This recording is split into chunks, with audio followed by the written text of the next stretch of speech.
Bismillahirrahmanirrahim. Assalamualaikum warahmatullahi wabarakatuh. Bismillah, alhamdulillah, alhamdulillahilladzi an'ama alaina bi ni'matil iman wal islam. Wassalatu wassalamu ala sayyidina Muhammadin khairil anam wa ala alihi wa ashabihil kiram, amma ba'd. Hadratal muhtaramin, para alim, para ulama, para kiai, para sesepuh, bini sepuh, para guru besar, bapak, ibu, hadirin wal hadirat, jamaah Masjid An-Namirah yang kami muliakan. Alhamdulillahirabbil alamin. Puji syukur kepada Allah Subhanahu wa taala atas limpahan rahmat, taufik, hidayah serta inayahnya, sehingga pada malam hari ini kita semua ditakdirkan oleh Allah Subhanahu wa taala bisa melaksanakan ibadah jamaah salat maghrib dan juga ta'limul muta'allim dalam keadaan sihah wal afiyah. Amin amin ya rabbal alamin. Sholawat serta salam semoga senantiasa tercurah limpahkan kepada beliau baginda Rasulullah sallallahu alaihi wasallam biqaulina Allahumma shalli wa sallim wa barik alaih. Para bapak, para ibu,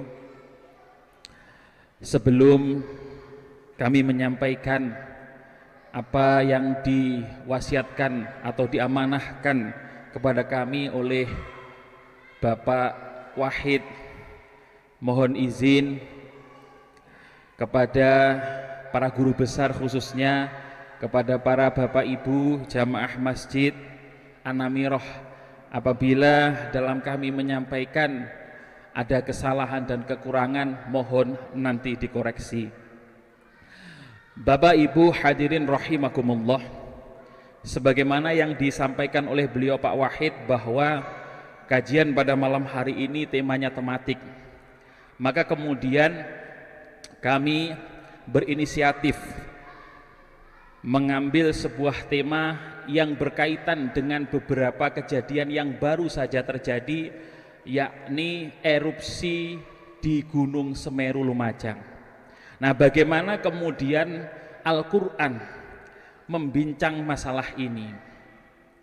Segala kejadian yang ada di muka bumi ini, terkhusus pada sebuah peristiwa yang tidak mengenakkan ataupun bahkan sesuatu yang mengenakkan, Al-Quran mengindikasikannya dengan 3 istilah. Ada yang diistilahkan dengan musibah, kemudian ada dengan redaksi bala, dan yang ketiga ada dengan redaksi azab. Nah, bagaimana makna dari ketiga redaksi yang disebutkan oleh Al-Quran terkait dengan peristiwa yang terjadi di sekeliling kita? Yang pertama adalah kata musibah. Musibah ini kalau kita maknai, kita analisis dalam term atau terminologi bahasa Arab, dia berasal dari kata asoba fi'il madhinya. Musibah ini masdarnya.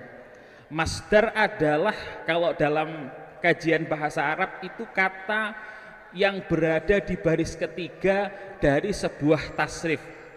Misalkan koma yakumu kiaman, maka kiaman ini disebut masdar. Nah, musibatan ini adalah masdar dari kata asoba. Secara leksikal bahasa, kata musibah dalam bahasa Indonesia kemudian dimaknai sebagai cobaan. Nah, cobaan ini ada 2 jenisnya. Manusia mendapatkan cobaan dari Allah ini modelnya ada 2. Kalau cobaannya itu tidak mengenakkan, itu disebut dengan istilah mihnah. Akan tetapi kalau cobaannya itu mengenakkan disebut dengan minhah. Hampir mirip-mirip. Ada cobaan mihnah, ada istilahnya satu minhah.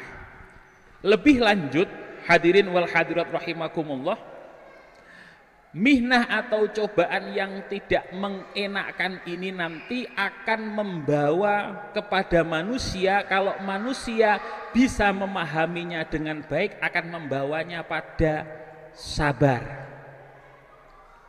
Kalau minhah, kalau manusia bisa memahami mendudukannya pada porsi yang sesuai, akan membawa manusia pada tingkatan syukur. Nah, bagaimana proses itu?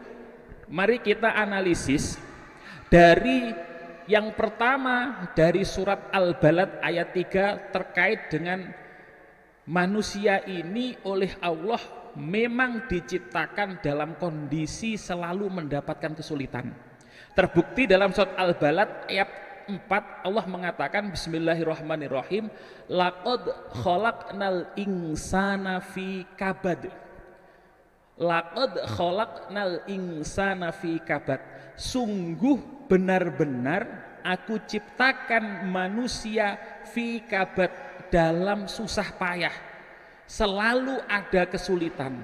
Nah, ayat ini kalau lagi-lagi kita analisis dengan menggunakan analisis bahasa nahwu shorof, laqad itu merupakan perabot atau perangkat yang digunakan untuk menguatkan statement sungguh benar-benar. Jadi Allah itu benar-benar menciptakan manusia itu selalu dalam kondisi susah payah.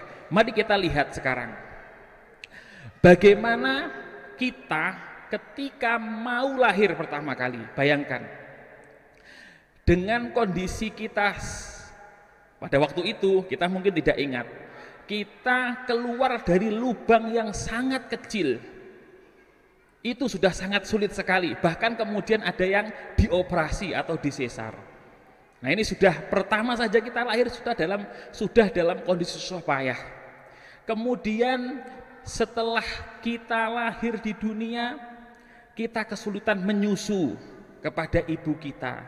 Belum lagi kemudian setelah menyusu, kita masuk pada usia berikutnya, tumbuh gigi, sakit lagi.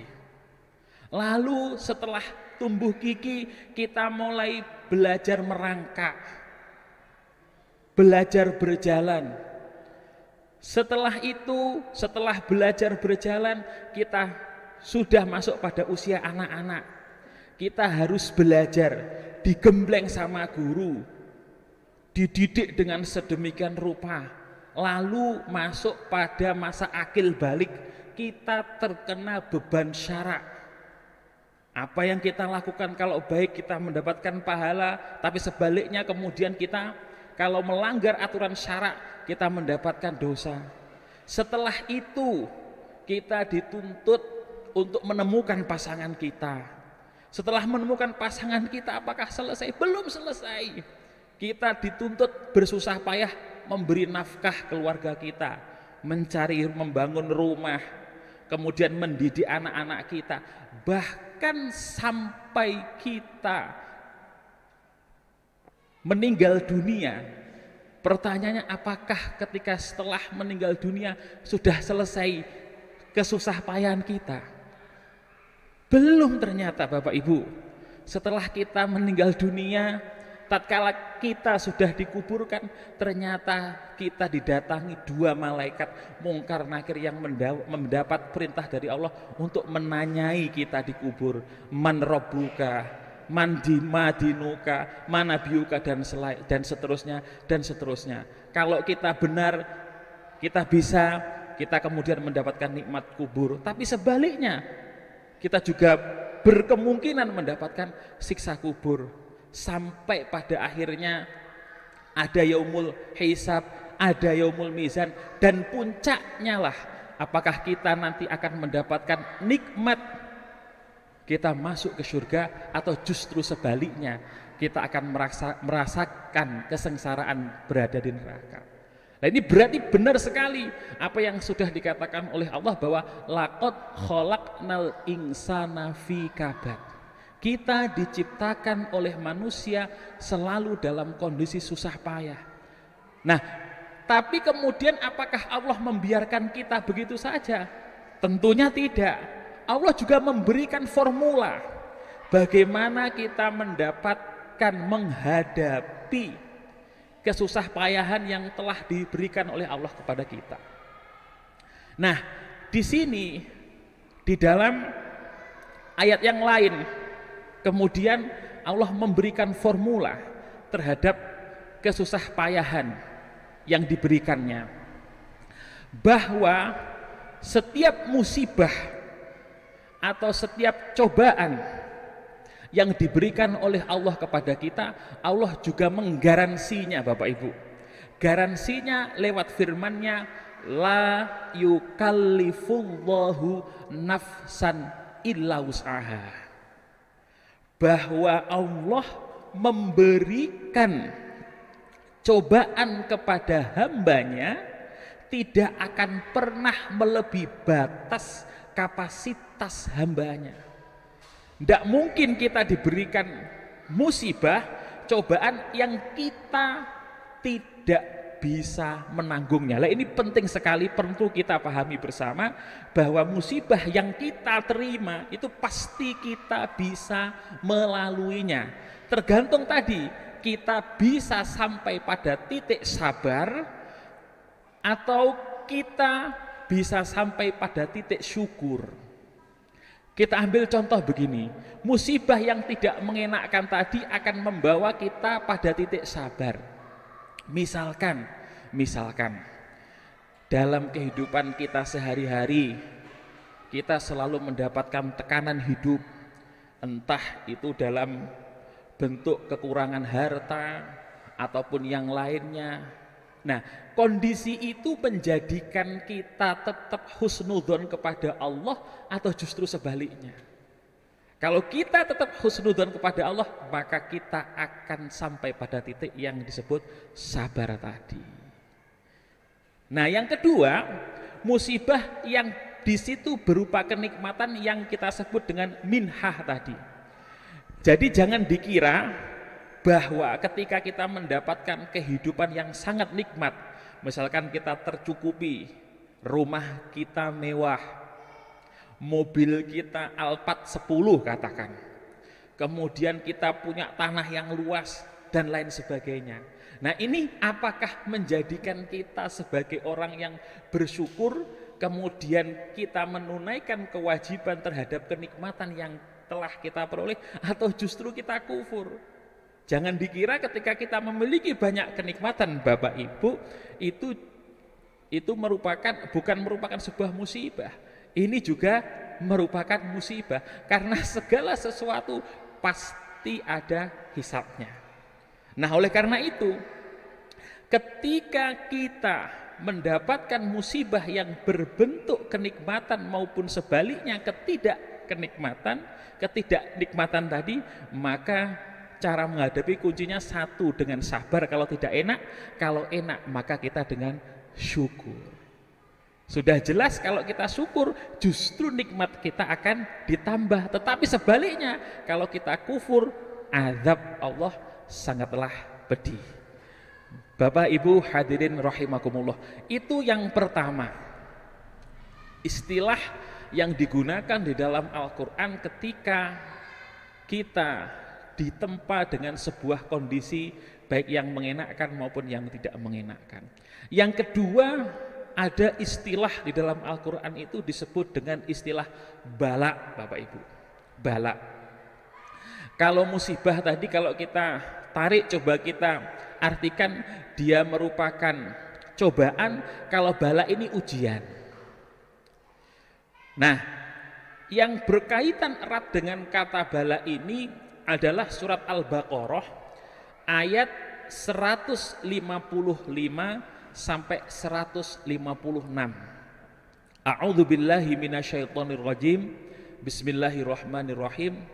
walanabluwannakum bisyai'im minal khaufi wal ju'i wa naqsim minal amwali wal anfusi wath thamarat wa basyiris sabirin alladzina idza asabathum musibah qalu inna lillahi wa inna ilaihi raji'un.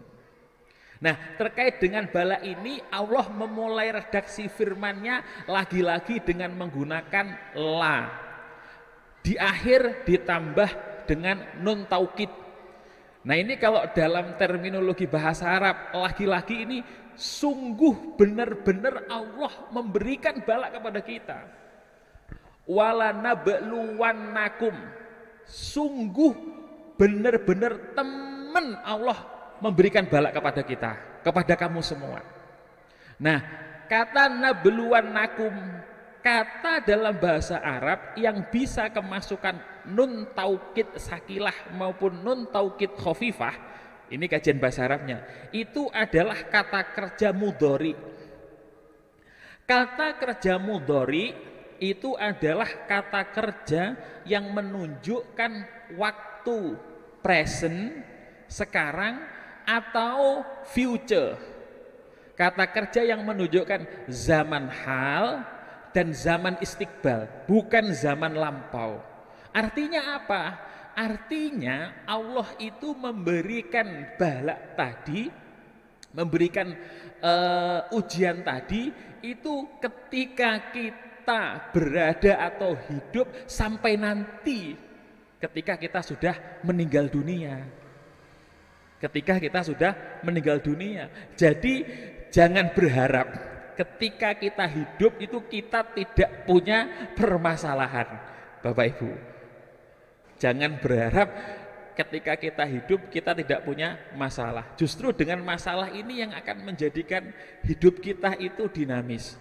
Kembali kepada ayat tadi, sungguh benar-benar aku Allah, kata Allah, memberikan cobaan, memberikan ujian kepada kamu semua, memberikan ujian kepada kamu semua.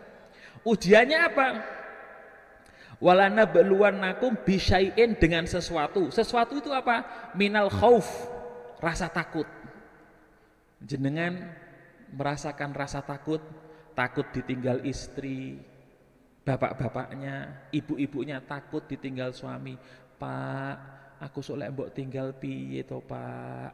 Sopo sing ngancani aku? Ibu-ibu nanti takut ngoten, bapak nggih ngoten. Bu, aku sok lek sampean tinggal aku leh rabine apa ora, Bu? Bapak-bapak ngoten, bapak-bapak. Lah takut, aku besok mangan opo ya? Niku sudah janjinya Allah.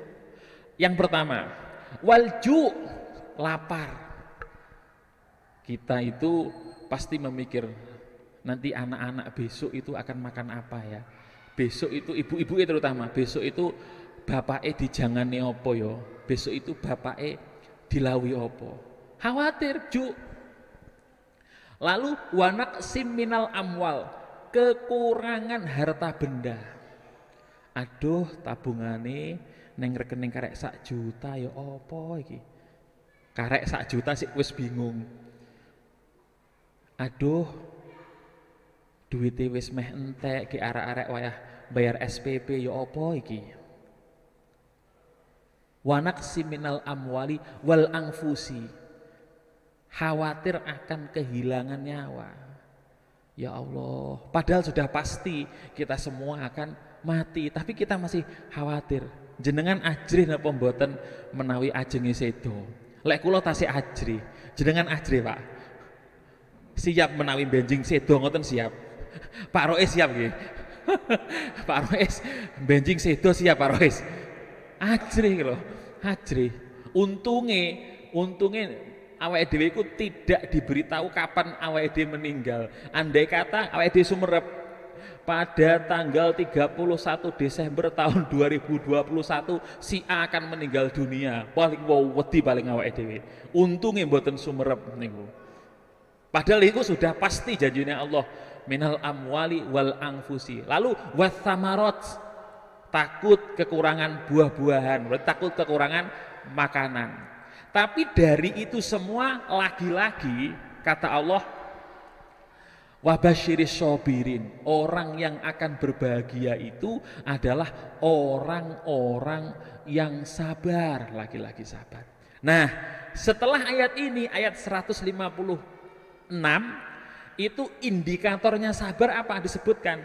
Alladzina idza asobathum musibah, yakni kembali ke tadi, orang-orang yang apabila dia mendapatkan ujian, dia mendapatkan cobaan, dia berkata qalu inna lillahi wa inna ilaihi rajiun. Sesungguhnya kami ini milik Allah dan hanya kepada Allah lah kami kembali. Lek wis ngoten kabeh dipasrahkan teng Gusti Allah, insyaallah niku gesang niku nggih sekeco. Kita hidup di dunia ini akan terasa nikmat karena semuanya menjadi pestene Gusti Allah. Lah kemudian pertanyaannya, apakah tidak boleh kemudian ketika kita katakan ditimpa musibah kita meneteskan air mata atau bersedih, berkeluh kesah? Boleh. Tapi kemudian jangan berlarut-larut. Suatu ketika Nabi Muhammad SAW bersama sahabatnya Abdurrahman bin Auf itu menunggui putranya yang sedang sakaratul maut, yakni Sayyid Ibrahim. Kanjeng Nabi niku gadah turun hanya melewati Siti Fatimah. Padahal Kanjeng Nabi niku punya putra dengan putra putri dengan Siti Khadijah niku 7. Tapi semuanya sedo meninggal dunia kecuali satu, Siti Fatimah. Nah, ketika Sayyidina Ibrahim putra Kanjeng Nabi itu sakaratul maut, Nabi pun juga bersedih sampai akhirnya meninggal dunia. Ditanya oleh Abdurrahman bin Auf, wahai Nabi, kenapa engkau bersedih? Padahal ini sudah menjadi janji Allah. Jawab Nabi, sesungguhnya Abdurrahman bin Auf, mata ini itu tidak bisa menahan untuk keluarnya air mata. Artinya kita ini juga boleh bersedih ketika kita terkena atau mendapatkan sebuah ujian atau sebuah cobaan tadi. Tetapi yang tidak boleh kemudian kita berlarut-larut dalam kesedihan, sampai bahkan dalam cerita banyak di kitab klasik itu wanita yang ditinggal mati anaknya sampai kemudian menyobek-nyobek bajunya, menjambak-jambak rambutnya, itu yang tidak boleh. Nah, Bapak Ibu hadirin rahimakumullah, itu tadi bahwa bala atau ujian yang diberikan oleh Allah kepada kita demikian tadi macamnya. Bagaimana cara kita menghadapinya? Sabar itu tadi. Nah, di dalam hadis Nabi, agar kita ini semakin nyaman atau semakin yakin bahwa segala sesuatu yang menimpa kita itu tiada lain, semuanya adalah kehendak Allah dan kita mendapatkan hikmahnya dari itu. Nabi mengatakan bahwa ma asoba abdun musibatan, ini segala sesuatu yang menimpa seorang hamba dalam bentuk sebuah ujian maupun dalam bentuk sebuah cobaan tadi, itu kemungkinannya hanya 2, kata Nabi ini dalam sebuah hadis. Nah, lek awake dhewe niki sampun semerep ngeten, awake dhewe suatu saat ketika mendapatkan ujian atau cobaan, tenang, kula paringi bocoran niki, kersane jenengan kula piyambak nggih tenang ketika mendapati permasalahan hidup. Ada 2 kemungkinan. Yang pertama, illa li dzambin lam yufar biha, bahwa ujian ataupun cobaan yang menimpa kita itu sebagai bentuk pengampunan Allah terhadap dosa-dosa kita.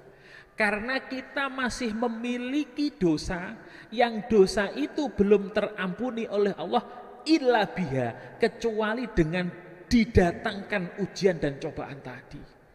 Lah, berarti kita misalkan sakit misalkan. Oh, inilah bentuk kasih sayang Allah kepada saya diberikan sakit untuk menghilangkan atau melunturkan dosa-dosa saya. Itu kemungkinan pertama. Ini kata Nabi, senes kula kata Nabi, illa li dzambin lam yughfar biha. Kecuali karena ada dosa yang belum bisa diampuni oleh Allah, kecuali dengan didatangkan ujian maupun cobaan tadi. Itu kemungkinan yang pertama. Kemungkinan yang kedua adalah illa li darajatin lam yakun yabluhuhu illa biha. Yang kedua, datangnya ujian maupun cobaan tadi itu karena kita akan diangkat oleh Allah menuju sebuah derajat tertentu. Kita tidak bisa sampai pada derajat itu kecuali dengan didatangkan ujian maupun cobaan terlebih dahulu. Illa li darajatin, kecuali karena sebuah derajat lam yakun yablughu, yang tidak sampai kepadanya illa biha, kecuali kita diberikan ujian, diberikan cobaan terlebih dahulu. Ini analoginya gampang sekali. Anak SD kalau mau naik ke SMP itu kan selalu ada ujiannya dulu. Anak SMP mau ke SMA selalu ada ujiannya dulu.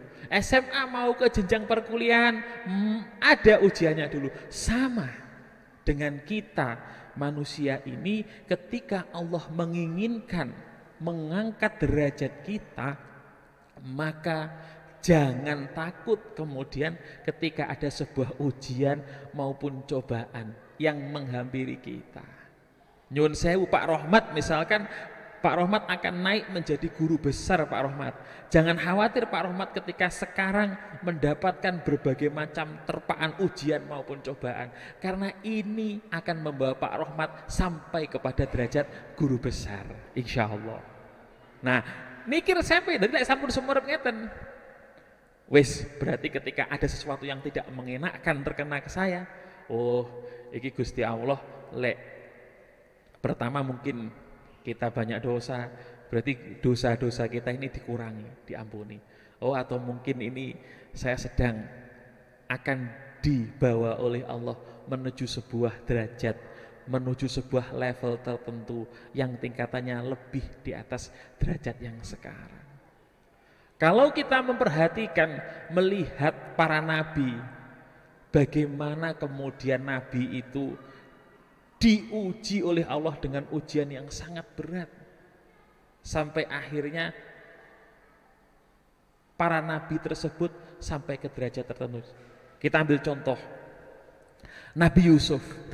Nabi Yusuf niku sak derenge sebelum diangkat menjadi raja, bagaimana kalau kita melihat di dalam sirah perjuangan perjalanan Nabi Yusuf? Pertama, Nabi Yusuf digeting dulur-dulure, dibenci saudara-saudaranya, dimasukkan ke dalam sebuah sumur. Nggih napa nggih? Habis itu dimasukkan ke dalam sebuah sumur. Nabi Yusuf ditemu oleh saudagar. Bojone saudagare Ratu Zulaikha jatuh cinta dengan ketampanan Nabi Yusuf. Nabi Yusuf difitnah oleh istri raja Siti Zulaikha. Yang terjadi apa? Nabi Yusuf dipenjara.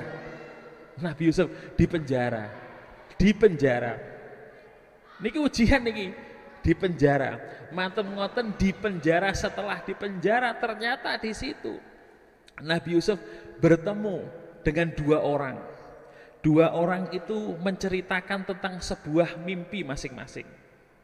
Yang satunya mimpi yang arti mimpinya itu bahwa engkau akan dihukum mati. Yang satu mimpi, arti mimpinya bahwa negara Mesir pada waktu itu akan dihantam dengan musibah kelaparan dan paceklik yang sangat panjang. Singkat cerita, akhirnya sang raja bertemu dengan siapa tadi? bertemu dengan orang yang mimpi tadi, kemudian menceritakan, raja itu menceritakan raja bermimpi yang arti mimpinya tadi. Lalu orang tadi menceritakan kepada raja bahwa ketika di penjara saya bertemu dengan seorang yang menceritakan itu. Dipanggillah Nabi Yusuf, diangkat dulu menjadi Perdana Menteri. Sampai akhirnya beliau diangkat menjadi raja. Arepe munggah dadi raja dicemplungno neng sumur dhisik, mari ngono difitnah, mari ngono dipenjara. Baru kemudian diangkat menjadi raja. Niku Nabi Yusuf alaihissalam. Dereng nabi-nabi lintune semuanya mendapatkan cobaan. Sebut saja Nabi Ayub bagaimana diberikan cobaan, diberikan ujian 18 tahun menderita sakit kusta bahasanya pada waktu itu. Jadi tubuhnya Nabi Ayub itu digerogoti oleh set. Karena Nabi meskipun digerogoti oleh set ketika akan melaksanakan ibadah, niku setnya diambil, diletakkan dulu.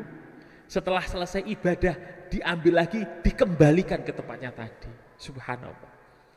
Sampai akhirnya lulus ujian, diangkat juga derajatnya oleh Allah Subhanahu wa taala. Jadi kalau misalkan kita dicoba, diberikan ujian dengan hal-hal tadi yang di situ menurut kita itu sudah sangat berat sekali, maka ingatlah ada orang lain selain kita yang ujian maupun cobaannya lebih berat lagi. Maka kemudian di situ menjadikan kita syukur, kita bisa sabar. Nah puncaknya kita selalu bisa berhusnudzon kepada Allah Subhanahu wa taala. Penting sekali niki.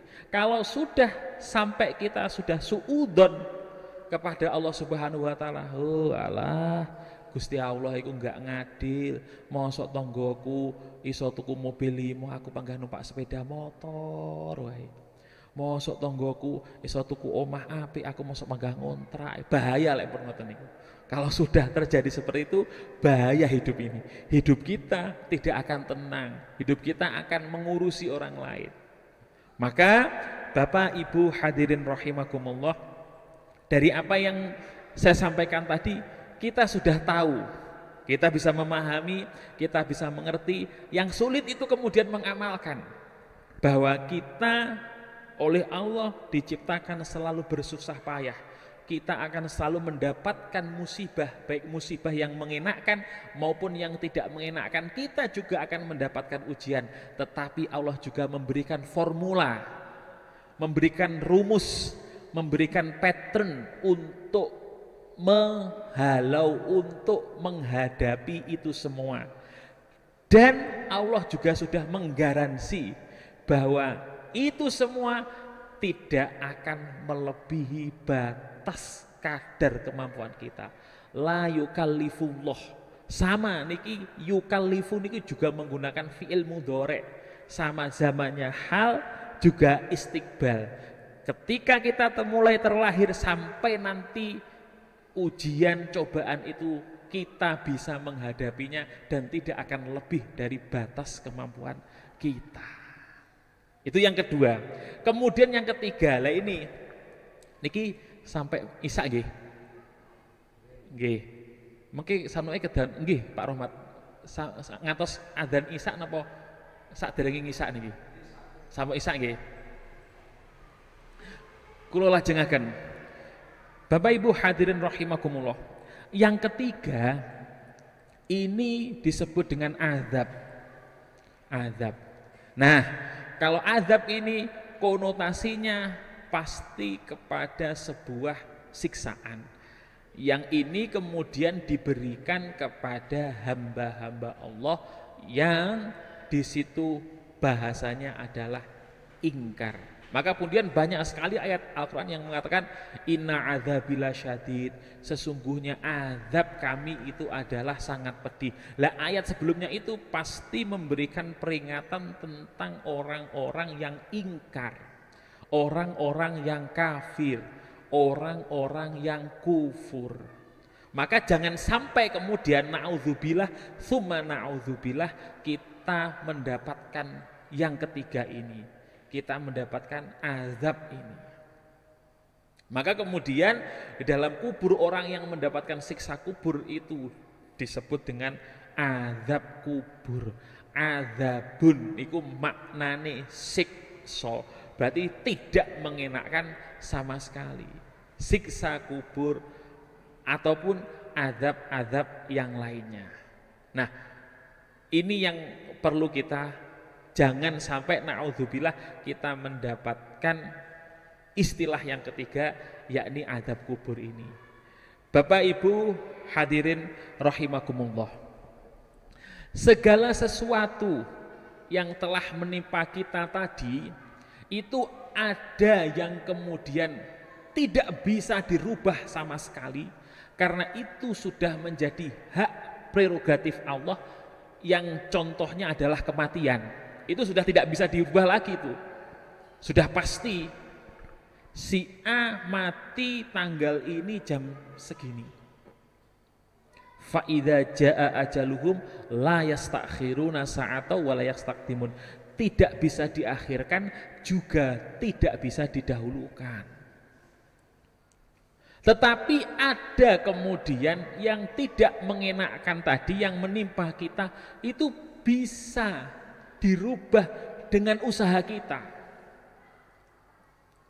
Karena begini Bapak Ibu hadirin rahimakumullah, kita jangan terjebak kepada sebuah pemahaman yang mohon maaf sekarang marak, itu disebut ekstrim kanan, satunya disebut ekstrim kiri. Yang ekstrim kiri itu disebut liberal, yang ekstrim kanan itu disebut dengan radikal. Niku maksudnya pripun? Maksudnya ngeten, ya klasipun ngeten. Bahwa orang yang dikatakan ekstrim kiri, yang disatakan liberal itu di dalam memahami wahyu itu tidak menggunakan teks wahyu, tetapi dia lebih mengedepankan akalnya daripada teks wahyunya, sehingga akal ini punya kemungkinan untuk merekodoyo, merekayasa apa yang sudah disampaikan oleh wahyu. Sebaliknya, yang ekstrim kanan yang kemudian disebut radikal itu memahami wahyu atau teks tanpa menggunakan akal. Nah ini juga bahaya. Ini juga bahaya, memahami wahyu atau teks tanpa menggunakan akal, sehingga apa yang menjadi tekstual itu ditelan mentah-mentah, tidak menggunakan kontekstual atau tidak menggunakan kajian sosiokultural.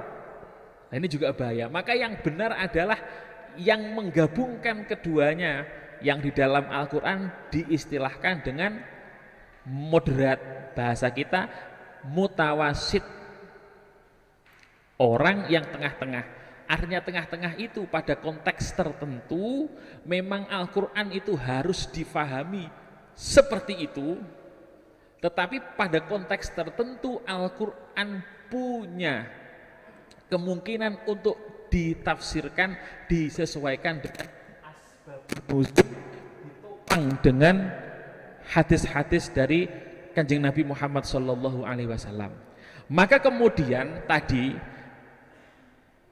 ketetapan Allah ada yang tidak bisa dirubah seperti ajal tadi, ataupun kemudian rizki, ataupun jodoh kita. Jodoh itu sudah menjadi haknya Tuhan, kita itu hanya ikhtiar untuk menemukannya. Tetapi kemudian ada juga ketetapan Allah yang bisa dirubah tadi. Cara merubahnya bagaimana? Satu dengan ikhtiar kita, yang kedua dengan doa kita.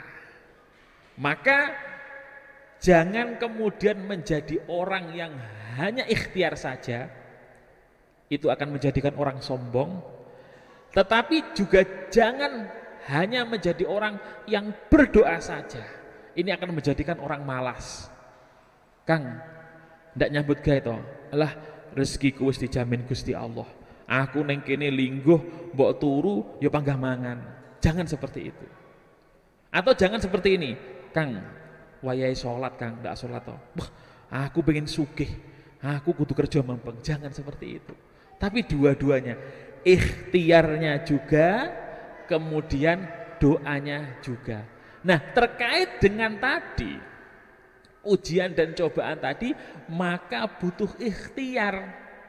Kita butuh usaha, butuh sebuah action, butuh sebuah tindakan.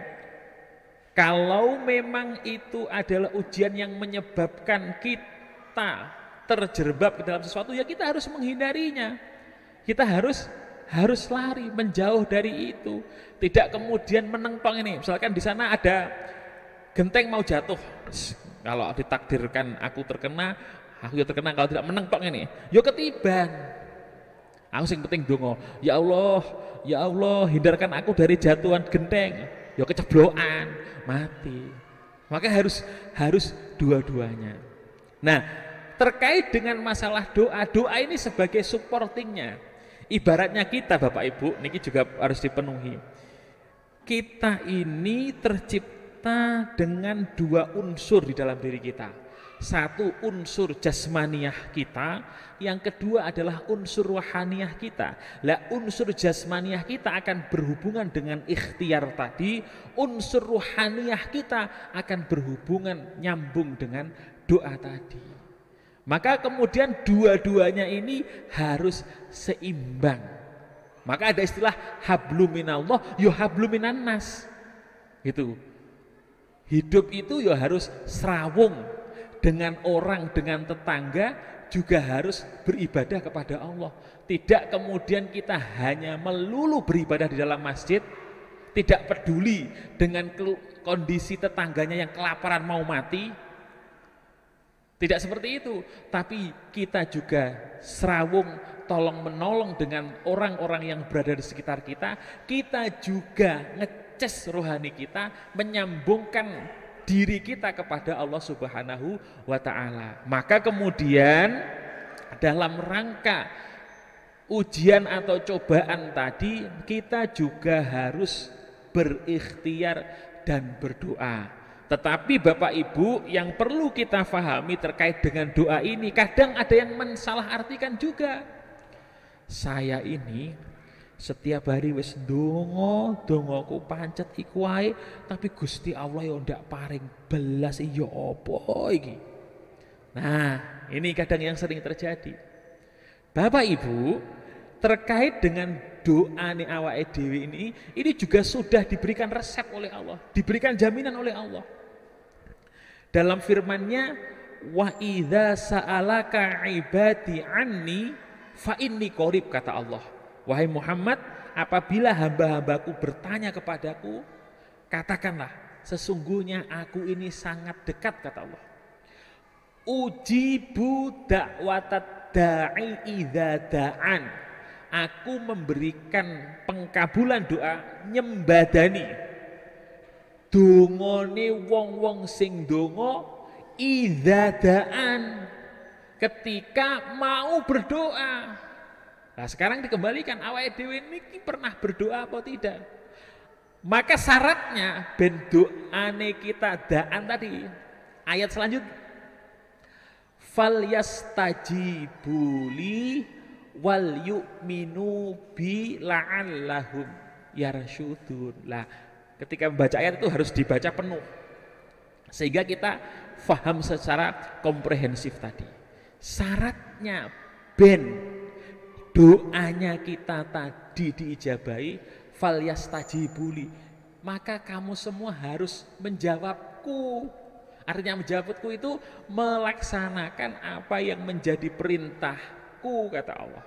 Fal yastajibu, istajib, lakonono apa sing tak perintah nih. kon sholat nggak gelem, kon bayar zakat nggak gelem, Ramadan disuruh puasa tidak mau. Bagaimana kemudian doa bisa dikabulkan? Analoginya sederhana saja. Misalkan kita bekerja di sebuah majikan tertentu, bagaimana majikan mau menggaji kita dengan gaji yang standar kalau kerja kita tidak sesuai dengan SOP-nya? Lalu yang kedua syaratnya adalah wal yu'minu bi, iman kepadaku. Fal yu'minu bi, lek wis ngono la'allahum yarsyudun, maka aku akan memberikan petunjuk. Nah, maka ini perlu kita praktekkan. Barangkali selama ini kita berdoa tetapi kok belum kunjung juga dikabulkan doa kita, maka kita harus introspeksi. Mungkin kita belum menunaikan perintah Allah secara maksimal, atau mungkin dalam iman kita masih perlu kita benahi. Kalau itu sudah,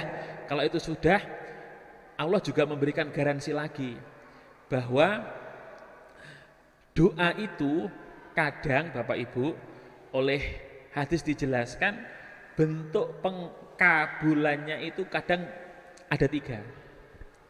Yang satu, kita doa dikabulkan sesuai dengan permintaan kita pada waktu itu. Pak Rohmat berdoa, ya Allah, saya sudah berjuang untuk mengajukan guru besar ya Allah, maka dengan segala daya dan upaya saya mohon kepadamu ya Allah, terimalah ajuan kami sehingga saya bisa menjadi guru besar. 1 bulan lagi turun guru besarnya. Itu kita meminta berdoa dikabulkan sesuai dengan permintaan kita. Yang kedua, doa kita atau permohonan kita itu tidak dikabulkan sekarang tetapi dipending, ditunda. Jadi mungkin sekarang kita berdoa pengen istri yang cantik, rumah mewah, mobil yang megah misalkan, tidak diberikan, barangkali itu nanti dipending ketika kita berada di surga. Itu yang kedua. Yang ketiga, doa kita itu digantikan sesuatu yang lain atau kita dihindarkan dari musibah, dihindarkan dari kejadian yang tidak mengenakan kita. Nah, ini perlu kita pahami. Kita itu kadang selalu meminta yang kita inginkan, bukan yang kita butuhkan. Padahal Allah itu taunya itu yang kita butuhkan, bukan yang kita inginkan, Bapak Ibu. Dan ini maka perlu kita pahami bersama bahwa apabila doa kita tidak dikabulkan, barangkali Allah memberikan kepada kita sesuatu yang kita butuhkan, bukan yang kita inginkan. Kalau ngomong sesuatu yang kita inginkan, pasti keinginan manusia itu tidak terbatas. Manusia itu akan habis keinginannya kalau sudah dipatoki lor kidul, entek keinginannya. Lek durung dipatoki lor kidul, urung entek kepinginane. Wis duwe omah siji pengen omah loro, duwe mobil siji pengen duwe mobil loro, duwe anak siji pengen duwe anak loro, duwe bojo siji pengen duwe sitok mawon. Wah, luar biasa nih Bapak mboten pengen bojo loro niki. Pak Roes mboten pengen bojo loro, Pak Roes. Wonten ibuke ndak wani. Lah niku, nah niki sampun keinginan. Maka kemudian Allah memberikan sesuatu yang kita butuhkan. Bapak Ibu hadirin rahimakumullah, oleh karena itu maka dengan segala aspek dalam kehidupan kita dan dengan segala problematika yang ada, kita tahu belajar dari firman-firman Allah, semuanya oleh Allah sudah diberikan rumus, kita sudah diberikan pedoman. Maka pedoman itu ayo kita gunakan, kita implementasikan dalam kehidupan kita sehari-hari, sehingga ketika kita mendapatkan sesuatu yang tidak mengenakan kita bisa bersabar, ketika kita mendapatkan sesuatu yang nikmat kita bisa selalu syukur, dan kita selalu ikhtiar dan tidak melupakan berdoa kepada Allah Subhanahu wa ta'ala. Kiranya demikian yang dapat saya sampaikan, kurang lebihnya mohon maaf yang sebesar-besarnya, mohon koreksi apabila ada yang kurang pas. Kami akhiri, wallahul muwafiq ila aqwamit thoriq. Assalamualaikum warahmatullahi wabarakatuh.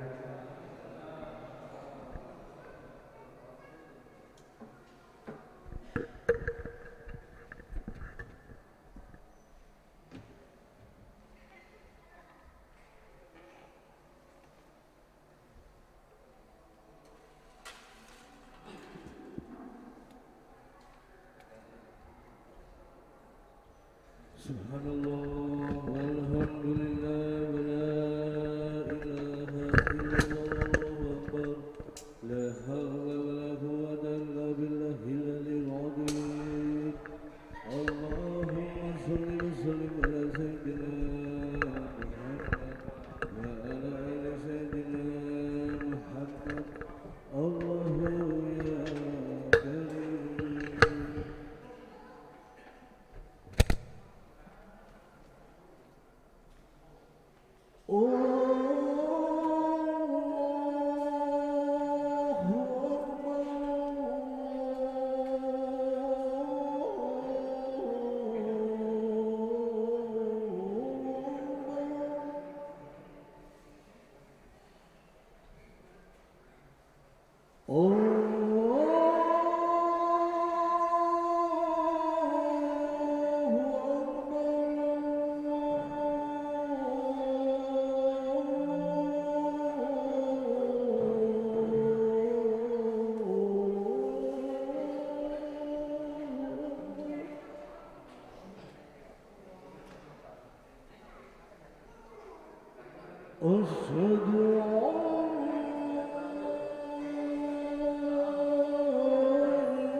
Oh